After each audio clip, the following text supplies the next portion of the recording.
Shalom Bapak Ibu dan Saudara yang terkasih. Selamat hari Minggu. Kiranya kita berada dalam keadaan sehat di dalam kasih pemeliharaan Tuhan. Sesuai kalender gerejawi, minggu ini dinamai Minggu Okuli, yang artinya mataku terarah kepada Tuhan. Mazmur 25 ayat 15a. Pada Minggu Okuli ini Tuhan menyapa kita melalui firman-Nya yang akan menguatkan kita menjalani hari-hari ke depan. Mari kita awali pembacaan firman ini dengan berdoa. Bapa kami yang bertahta di kerajaan surga, terima kasih kami ucapkan atas seluruh kasih-Mu di dalam hidup kami. Mata kami tetap terarah kepadamu ya Tuhan, oleh karena itu berpalinglah kepada kami dan kasihanilah kami. Pada hari ini kami ingin mendengarkan firman-Mu. Nyatakanlah apa yang Engkau inginkan dari kami melalui firman ini.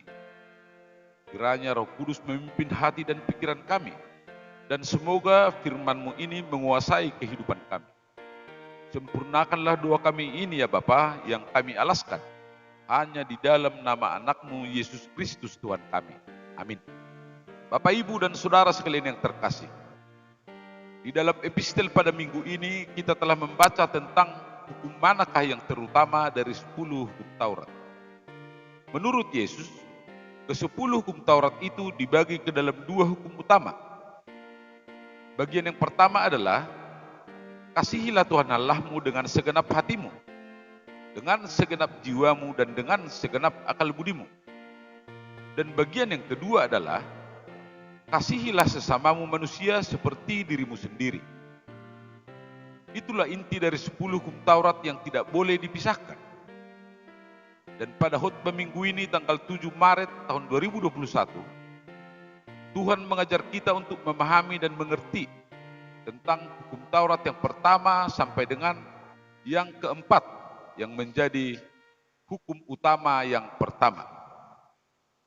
Evangelium pada Minggu Okuli ini dipilih dari kitab Keluaran pasal 20, ayat 1 sampai dengan ayat yang ke-11, dengan topik minggu, kasih kepada Allah.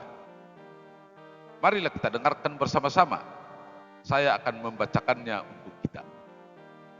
Judul perikop, ke-10 firman. Lalu Allah mengucapkan segala firman ini. Akulah Tuhan Allah-Mu yang membawa engkau keluar dari tanah Mesir, dari tempat perbudakan. Jangan ada padamu Allah lain di hadapanku.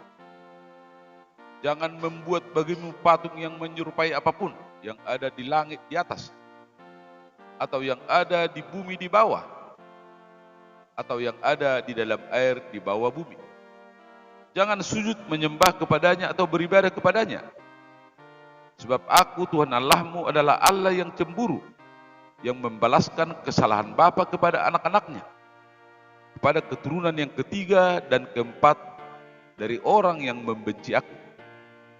Tetapi aku menunjukkan kasih setia kepada beribu-ribu orang, yaitu mereka yang mengasihi aku dan yang berpegang pada perintah-perintahku.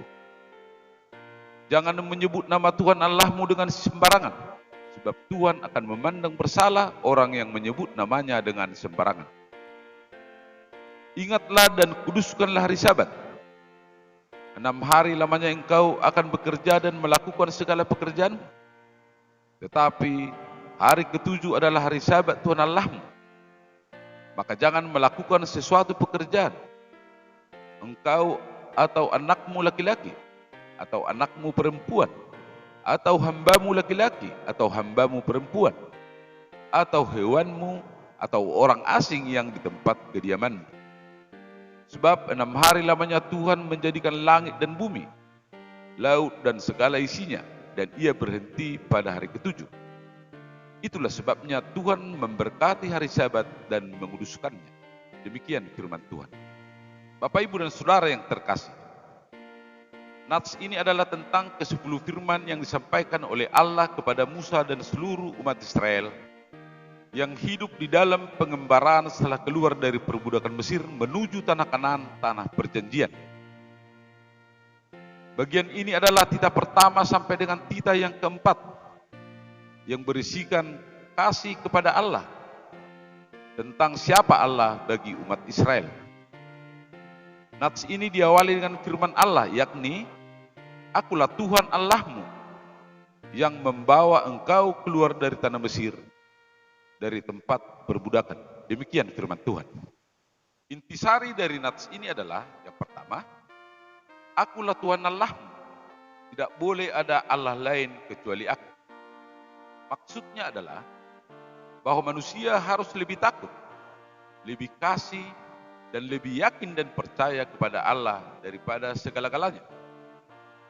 Yang kedua, jangan perbuat bagimu patung yang menyerupai apapun, yang ada di langit atau yang ada di bumi, atau yang ada di dalam air di bawah bumi, untuk disembah atau dituruti. Maksudnya adalah supaya kita harus takut serta kasih kepada Allah. Sebab itu janganlah bersembah sujud kepada Allah lain atau meminta kehidupan daripadanya. Dan jangan memanggil roh-roh atau berkeyakinan kepada tenungan-tenungan dukun. Dan jangan yakin kepada benda-benda sakti. Yang ketiga, jangan menyebut nama Tuhan Allah dengan sembarangan. Sebab Allah akan menghukum orang-orang yang menyia-nyiakan namanya. Maksudnya adalah manusia harus takut serta kasih kepada Allah. Sebab itu jangan mengutuki, mengumpat, memakai guna-guna, berbohong, menipu dengan memakai nama Allah. Sebab hanya dalam penderitaan dan di dalam doa serta puji-pujianlah kita layak menyebut nama Tuhan Allah. Yang keempat, ingat dan kuduskanlah hari Sabat. 6 hari lamanya engkau bekerja dan melakukan segala pekerjaan. Tetapi pada hari ketujuh ialah hari Sabat bagi Tuhan Allah. Engkau tidak boleh bekerja pada hari itu, juga anak laki-laki atau perempuan, pembantumu laki-laki atau perempuan, ternakmu atau orang lain yang berada di tempat kediamanmu. Sebab Allah menciptakan langit dan bumi dan segala isinya di dalam 6 hari. Kemudian ia beristirahat pada hari yang ketujuh. Itulah sebabnya Allah memberkati hari itu dan menguduskannya. Maksudnya adalah kita harus takut serta kasih kepada Allah. Sebab itu jangan menganggap rendah akan ajaran dan firman Allah. Hendaklah kita menganggap itu kudus. Dan hendaklah kita tekun mendengar dan mempelajarinya dengan gembira. Bapak, Ibu, dan Saudara sekalian yang terkasih dalam nama Yesus Kristus. Apa pesan utama dari nats khutbah ini bagi kita? Pesan yang pertama, berhati-hatilah dengan hukum non-fisik. Hukum Taurat terdiri dari 2 bagian, yaitu hukum non-fisik, mulai dari hukum pertama sampai dengan yang keempat, dan hukum fisik, mulai dari hukum yang kelima sampai dengan hukum yang ke-10. Kita lebih sering memberi perhatian kepada hukum fisik ini, karena memang mudah terlihat, mudah diketahui orang, dan berkaitan dengan orang lain. Sistem hukum di setiap negara juga sudah mengatur sanksi yang tegas bagi para pelanggar hukum ini demi ketertiban masyarakat. Ternyata, melalui firman ini kita mendapat pengajaran yang sangat penting bahwa dosa non-fisik jauh lebih serius bagi Tuhan. Kalau kita menganggap misalnya bahwa mencuri atau melanggar hukum yang ke-8 lebih serius daripada tidak menguduskan hari Tuhan atau melanggar hukum yang keempat, maka ketahuilah justru melanggar hukum yang keempat lebih serius bagi Tuhan. Dengan kata lain, pelanggaran terhadap hukum pertama sampai dengan hukum yang keempat yang bersifat non-fisik berarti masuk dalam kategori menduakan Tuhan, memperilah yang bukan Tuhan dan melupakan Tuhan. Oleh karena itu, marilah kita periksa sisi kepribadian kita yang tidak kelihatan. Jangan sampai yang berdiam di situ adalah ilah lain. Pesan yang kedua, pastikan tidak ada ilah lain di dalam hatimu. Menduakan Tuhan dengan menyembah ilah lain adalah kekejian bagi Tuhan. Boleh jadi kita tidak terlalu menyadari ini, karena faktor-faktor adat dan budaya berdasarkan latar belakang kita masing-masing. Memang kita sudah dibaptis dalam nama Bapa, Anak, dan Roh Kudus. Kita juga hafal dengan pengakuan iman. Barangkali kita juga adalah aktivis gereja dan bahkan hamba Tuhan. Secara formal kita sudah kelihatan meninggalkan perahu-perahu okultisme. Tetapi firman ini menyuruh kita untuk memeriksa kembali hati dan jiwa kita. Apakah kita sudah mengasihi Tuhan dengan segenap hati dan segenap jiwa? Apakah kita tidak menduakan Tuhan? Apakah kita sudah memberikan kesaksian yang baik tentang Tuhan? Jangan-jangan di bawah sadar kita masih ada ilah-ilah lain. Memang perahu-perahu besar sudah kita bakar, tetapi sesungguhnya kita masih menyimpan sekoci-sekoci kecil untuk melarikan diri. Seandainya menyembah Tuhan tidak membuat kita menjadi kaya, tidak membuat kita memiliki jabatan yang tinggi, atau tidak membuat kita sembuh dari penyakit. Ingatlah bahwa sikap itu telah meragukan kasih dan kuasa Tuhan. Dan pesan yang ketiga, kasihilah Tuhan dengan segenap akal budi. Kita diminta oleh Tuhan untuk mengasihinya tidak hanya dengan segenap hati dan jiwa, tetapi juga dengan segenap akal budi. Untuk dapat mengasihi Tuhan dengan benar dibutuhkan proses. Kita harus melatih akal budi terus-menerus supaya dapat membedakan yang baik dari yang jahat.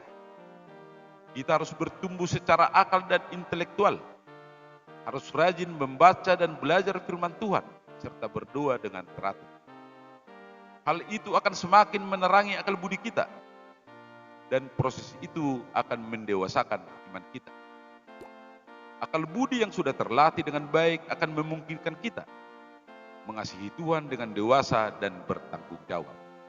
Bapak, Ibu, dan Saudara sekalian yang terkasih dalam nama Yesus Kristus, pada bagian akhir dari khotbah ini, Minggu Okuli mengingatkan supaya mata kita tetap terarah kepada Tuhan. Dialah kasih, dialah sumber kasih. Kasih Allah adalah tulus dan tidak terbatas. Dan bukti kasihnya yang paling sempurna adalah melalui pengorbanan Yesus Kristus yang menjadi tebusan atas dosa-dosa kita. Dengan mengasihi Tuhan, maka kita terhubung dengan sumber kasih yang memungkinkan kita untuk mengasihi sesama. Selamat beribadah di Minggu Okuli. Kiranya Tuhan memberkati kita. Amin.